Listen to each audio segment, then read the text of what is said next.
Imagine the clock starts now. If the global supply chain collapsed tomorrow, how long would your family's protein supply actually last?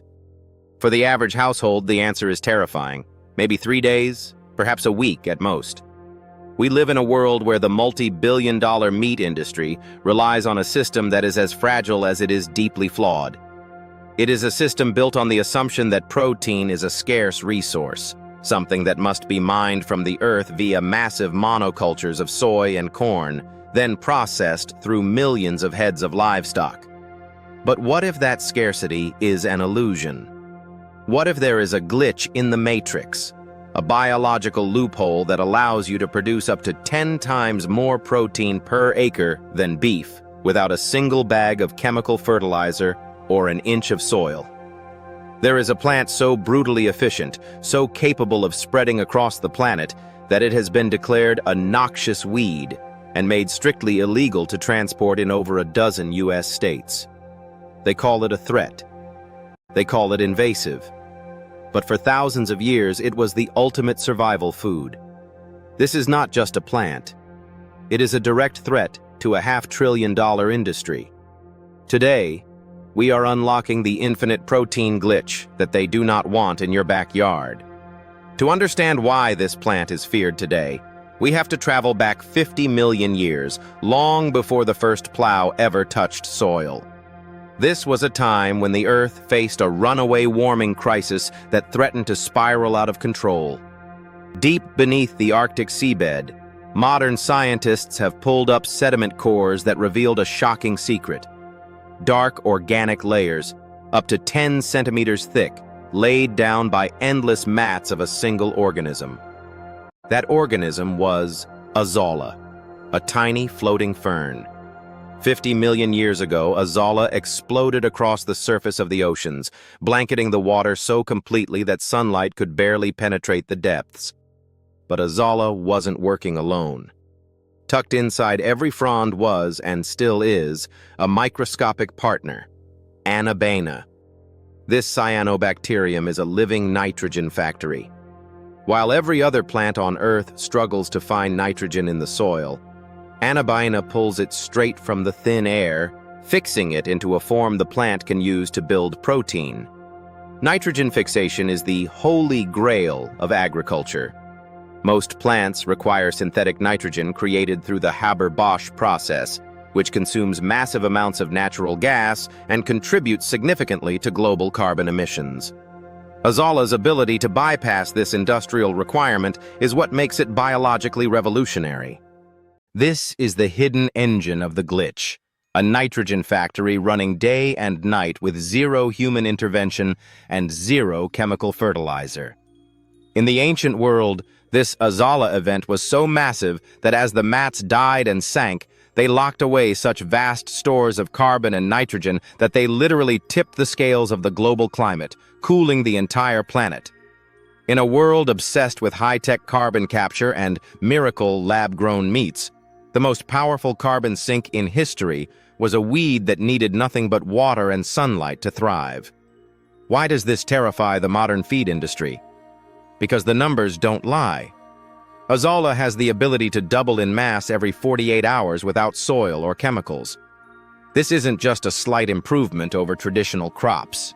It is a complete survival blueprint written into the very cells of the plant. Let's look at the raw data. When dried, Azolla clocks in at 25% to 30% crude protein by weight. To put that in perspective, common duckweed, another waterweed powerhouse, hits 20% to 35% protein, and the smallest variety, Wolfia, can push past 38%. However, Azolla holds the ultimate edge. While duckweed is a nutrient sponge that slows down if the water isn't rich in fertilizer, Azolla is a nutrient creator. Because of its partnership with Anabaena, it keeps churning out protein even when the water is poor. In field trials, Azolla pinnata produced nearly 3 kilograms of dry matter per square meter in just 2 months. This isn't theoretical. This is yield that has been measured, weighed, and fed to livestock from the Mekong Delta to small farms in Assam. Under ideal conditions, Azolla can yield up to 10 times more protein per acre than beef.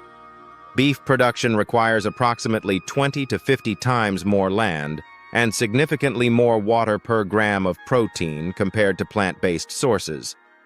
By removing the need for land, soil, and external fertilizer, Azolla effectively breaks the traditional constraints of the protein conversion ratio. If this plant is so powerful, why isn't it the foundation of our food system? The answer lies in the money. The global animal feed market is a $500 billion a year juggernaut.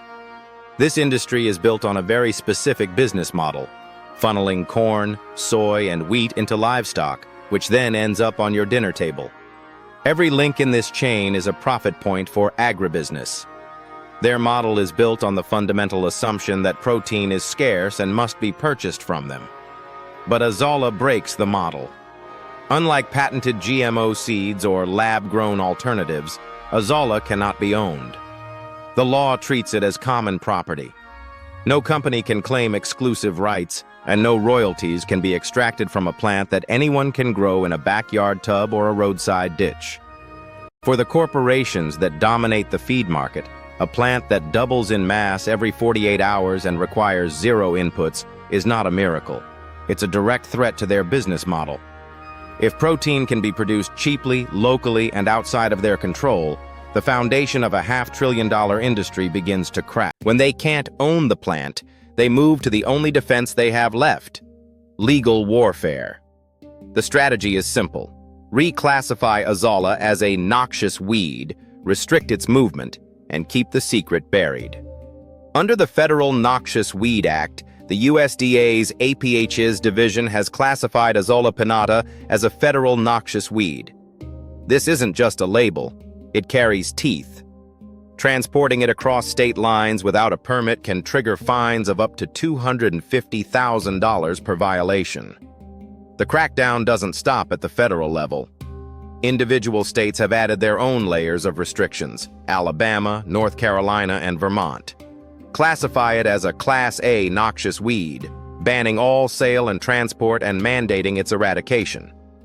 California and Oregon enforce strict quarantine orders, where nurseries face $5,000 fines and forced destruction of property if caught. Massachusetts and South Carolina have outright prohibitions on the plant. Illinois and Michigan restrict giant duckweed, demanding transport permits and strict containment. The official justification is environmental safety.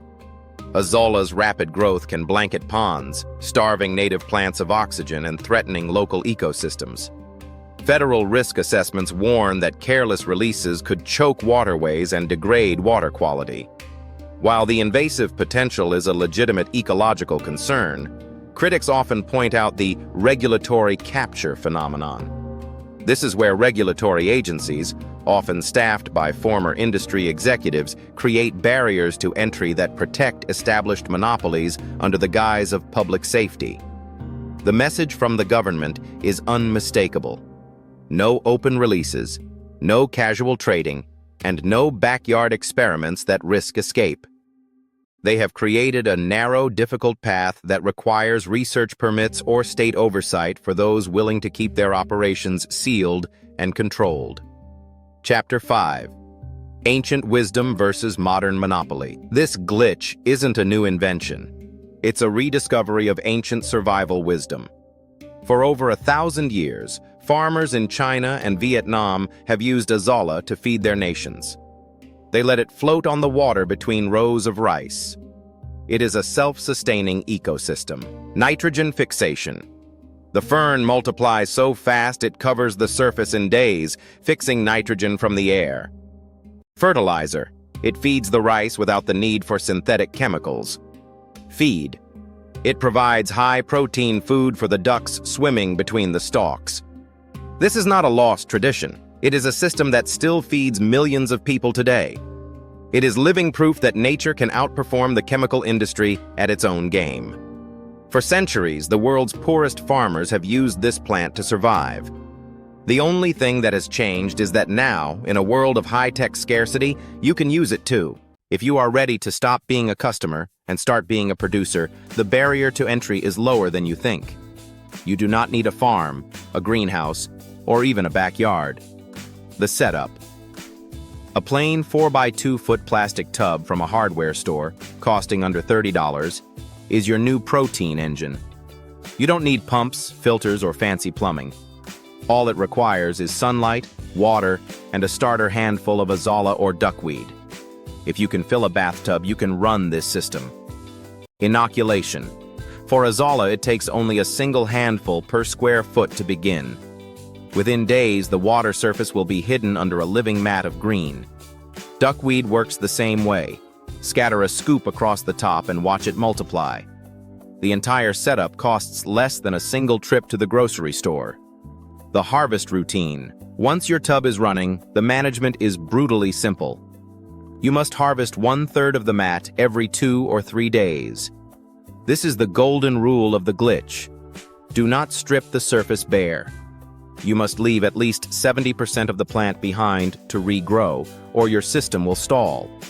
Your first harvest will usually come after 7 to 10 days. After that, you can expect a fresh yield every 48 to 72 hours, rain or shine. You aren't just growing a plant, you are building a lifeline. With Azolla or Duckweed, your ability to feed your animals is measured in weeks, not hours. How to feed. The transition. Start slow. Mix a small handful into the regular ration of your chickens, ducks, pigs, or fish. The ratio. Most livestock can handle 5% to 10% of their diet as fresh Azolla. The pro tip. If you dry or ferment the plant first, you can push that ratio toward 20% or even 30%. This allows you to turn a weed into high-quality eggs, meat, or compost, all without an ounce of grain or a drop of fertilizer. Operating this glitch comes with heavy responsibility.